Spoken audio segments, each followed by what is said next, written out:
안녕하십니까. 압구정 필성형외과 김인권입니다. 많은 여성들이 가슴 성형, 가슴 확대 수술을 하고는 싶은데 왜 망설이는지 아십니까? 첫 번째 이유는 가슴 성형은 많은 부작용이 발생한다고 생각들 하고 계시기 때문입니다. 그럼 어떠한 부작용 때문에 그렇게 걱정들 하시느냐? 부작용에는 여러 가지가 있는데 오늘 여러 가지에 대해서 다 자세히 설명을 드리도록 하겠습니다. 첫 번째로 올 수 있는 부작용 중에 가장 흔한 거는 구형구축이라고 그러죠. 구형구축이란 뭐냐? 구축이란 말은 굳어서 이렇게 딱딱해진다는, 잘 안 쓰는 어려운 한자 용어예요. 굳어서 이렇게 딱딱해진다. 구형이란 말은 무슨 말이냐? 신형 구형일까요? 아니죠. 여러분들 네모난 가슴 혹시 보신 적 있어요? 두부처럼 세모난 가슴 보신 적 있으세요? 없죠. 가슴은 크고 작고는 있어도 누구 가슴이든지 다 둥근 모양입니다. 그러니까 둥근 상태로 가슴이 이렇게 나무처럼 딱딱해진다는 뜻입니다. 이렇게 한번 만져보시겠습니까? 딱딱해요? 말랑말랑하지요? 구형구축이 온 가슴은요, 이렇게 나무처럼 딱딱해집니다. 가슴이 나무처럼 딱딱해져도 되겠습니까? 안 되겠죠. 그렇다면 그 원인이 어디 있느냐? 우리가 그 원인을 알면 참 좋을 겁니다. 원인을 알면 원인을 피하거나 원인을 제거하면 되지 않겠습니까? 그런데 아쉽게도 구형구축의 원인이 이것이다 라고 딱 하나로 정해진 게 없습니다. 아직까지 확실히 밝혀져 있지 않다고 봐도 돼요. 따라서 구형구축 원인에 대한 학설이 여러 가지가 있는데 그 여러 가지 학설 중에서 첫 번째로 뭐가 있느냐? 구형구축은 보형물하고 내 체질하고 맞지가 않아서 구형구축이 오지 않느냐 하는 학설이 있습니다. 여러분들 구형구축이면 보형물이 딱딱해지는 걸로 알고 계세요? No. 구형구축이 와도요, 보형물은 처음 집어넣을 때나 마찬가지로 말랑말랑한 상태 그대로 있습니다.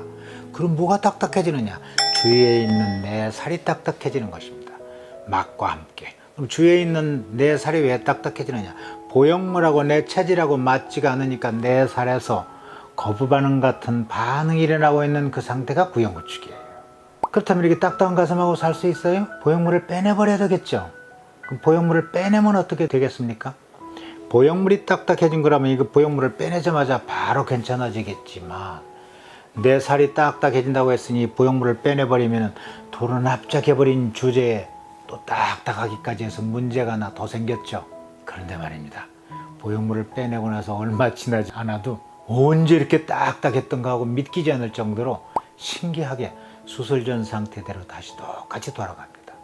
모양이나 촉감은 물론이고 심지어는 요속을 뚫고 들어가서 관찰을 해봐도 수술한 흔적을 거의 찾을 수가 없을 정도로 모든 조직이나 세포가 옛날 상태 비슷하게 돌아갑니다.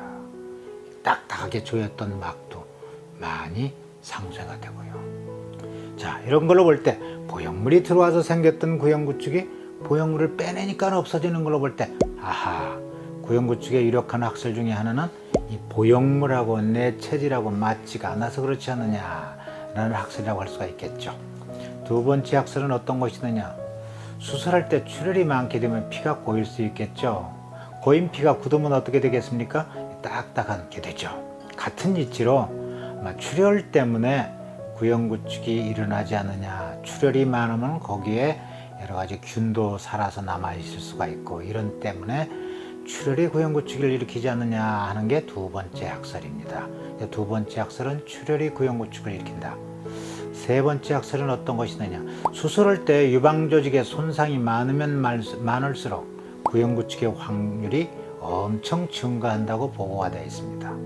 아직까지 그 원인은 확실치 않지만 아마도 여기 유방조직에 있는 유즙이나 또는 균이나 호르몬이나 이런 것들이 수술 부위로 나와서 구형구축을 일으키는 것이 아닌가 하는 학설이 세 번째 학설입니다. 즉 세 번째 학설을 요약하면 아마도 유방조직 손상 때문에 구형구축이 일어나는 것이 아닌가 하는 게 세 번째 학설입니다.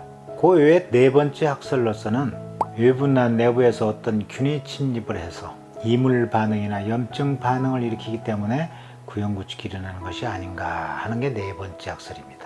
그런데 말입니다. 네 가지 학설 중에 백곡가슴 성형술은 두 번째, 세 번째 학설하고는 아무런 상관이 없습니다.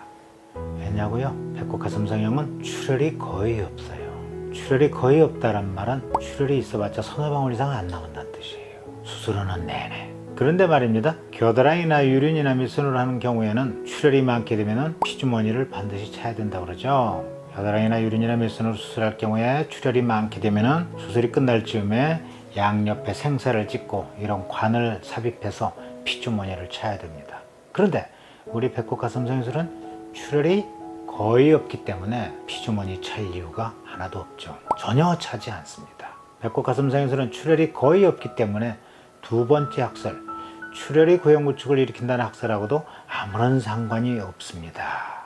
또한 세 번째 학설, 유방조직 손상 때문에 구형구축이 온다.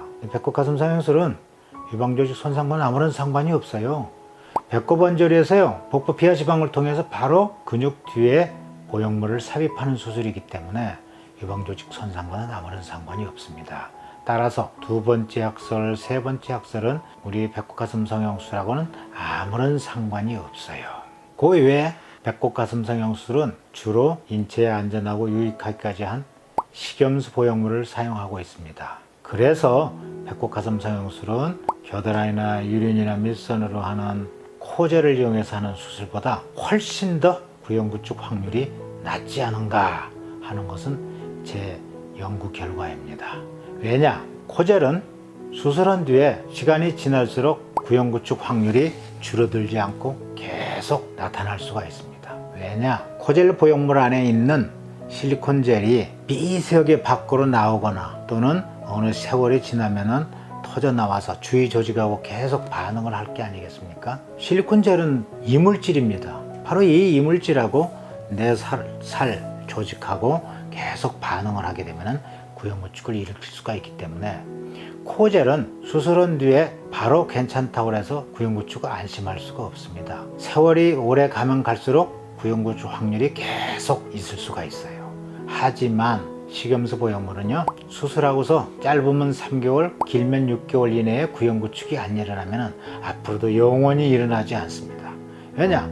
식염수 보형물은 이 주머니하고 내 체질하고만 반응을 하는 것이지 식염수 자체가 우리 인체하고 반응할 이유가 전혀 없거든요. 인체에 안전한 것이기 때문에.